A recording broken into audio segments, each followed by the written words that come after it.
I fully expect a lot of very heavy stuff to come from this.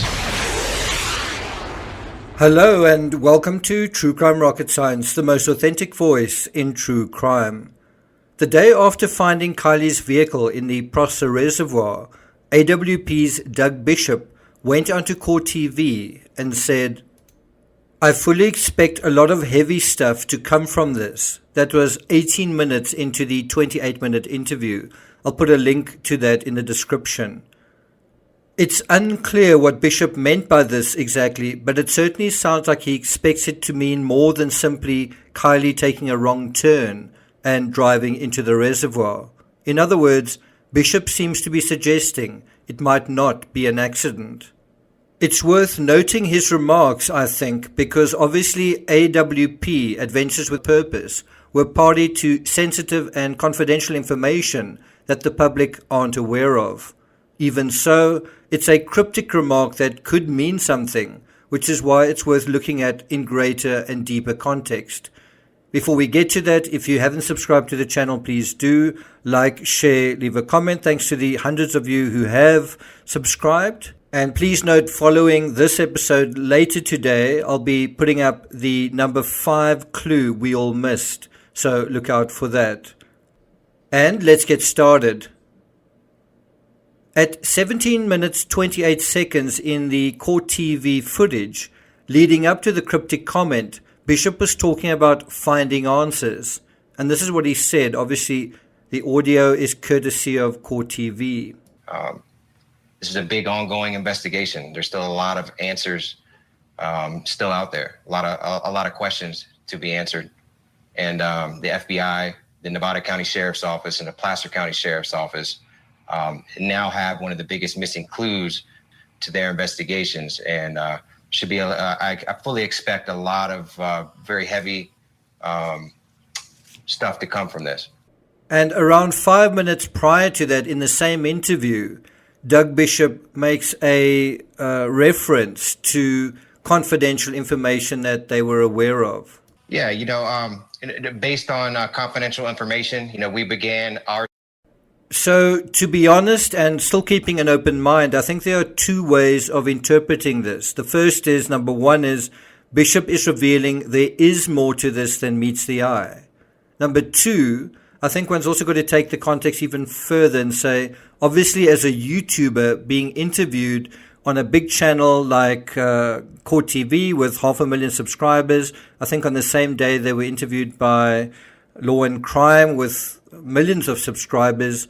That is big PR, and they are actually basically YouTubers themselves. And so his statement also reads that in the middle of a big investigation, they, AWP, provided a big clue, perhaps the biggest clue, which is fair. They did. It's true. But it's nevertheless PR. And it could also be both. It could be that he's revealing there is more to this than meets the eye, also that it's PR. And so I think that's where we all are at this point. Is there necessarily more to this? Or is AWP wanting to show how well they did? Does that make sense? It's just an interesting question. While researching this particular aspect, my understanding of how Adventures with Purpose searched for the silver Honda also deepened.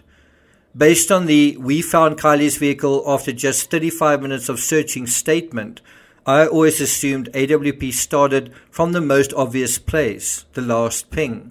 But it turns out they started from the same place the law enforcement searches started, the boat ramp. That's sort of around the corner and some distance from the area where the last ping was. It's also some distance from the sanctuary. What was a breakthrough tactic was the common sense approach to search the entire perimeter of the reservoir. Given the irregular shoreline, this would have been a major task. It probably would have taken at least that entire day, if not longer, especially if there was only one craft, and especially if they had started searching by leaving the boat ramp, turning left instead of right, and going clockwise, systematically sort of following that shoreline, following the perimeter. Instead, AWP dispatched two craft. One went left and the other one went right. And so it took just 35 minutes for Nick Wren, who went right, to get from the boat launch to the scene of the incident. The interesting thing with Adventure's Purposes search is even with whatever supplemental data they got from law enforcement, for whatever reason, they didn't start their search from the last ping site either. I mean, theoretically, they could have put a kayak in the water right there, or a diver right there, or both. And then they possibly could have found the vehicle within 2 minutes or 5 minutes. And so this suggests that the last ping wasn't the last activity on Kylie's phone, which is precisely why the last ping wasn't seen as the starting point for the search. Put together, if the last ping near the edge of the water was followed 3 minutes later by a call where Kylie was outside her vehicle and surrounded by partygoers, it does suggest that some of the 300 may have been partying close to the edge of the dam, and perhaps that's where and how the burn patches Werner Coy noticed got there. The burn patches have also not been explained.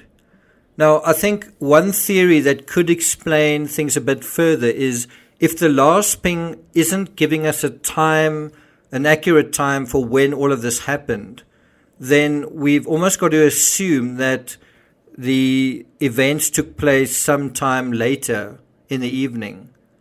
And if that's the case, you could have two scenarios. The one scenario is that Kylie decided to wait to sort of sleep off her intoxication, if that was a factor.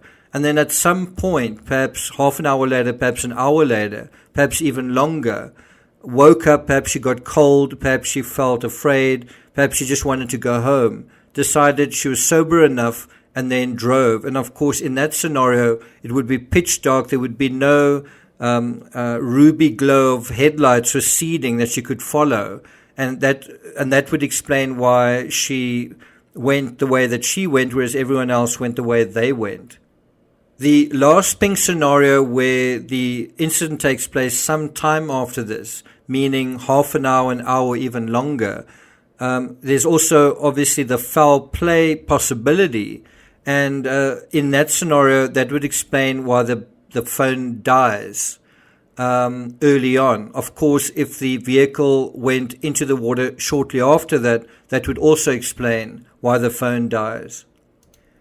Anyway, I'm not going to take it further than that until we get to the next episode dealing with the fifth clue we all missed. And in that episode, I'll also be reviewing all of the 5 clues, seeing what we got right without all the knowledge, and then also what we know based on what we already know. What insights do we draw based on the latest information that we have? So until then, thank you for listening, and I'll see you guys next time.